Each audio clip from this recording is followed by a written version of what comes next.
Hi, I'm Dr. Shaw. I'm going to talk a little bit right now about home therapies and tips that you can do at home for your osteoarthritic joint pain.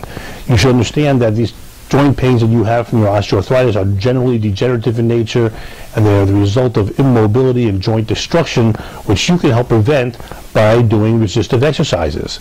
Now, both weight-bearing exercise and non-weight-bearing exercise are appropriate depending on the type of osteoarthritic condition you have, but you should keep yourself mobile.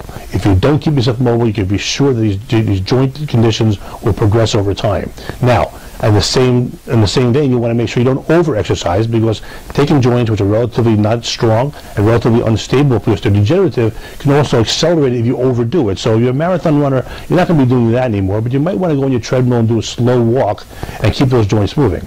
Of course, one of the biggest complications of degenerative changes in the joints or osteoarthritic joint pain is that you're immobile and you lose the flexibility. So working on maintaining flexibility and keeping the joint healthy in that way is encouraged, and there are a million different ways to do this, starting from yoga or taking classes in a local gym or just being at home and doing some gentle, safe stretching. Now, there are people who do other type of approaches too, including nutrition, but for the most part, applying a hot pack or a cold pack during your acute or your subacute or chronic inflammation stages are perfectly okay and safe. And while you want to be careful not to put these heat modalities or ice modalities directly on the skin, if in the first 72 hours of acute inflammation you use ice, you're perfectly okay. If you use heat after that, it's perfectly okay as well. They both have analgesic effects. They affect the blood supply to the joint, allowing either less or more depending on what the desired effect is. When it's acute, you want less. When it's chronic, you want more. Allows for better healing.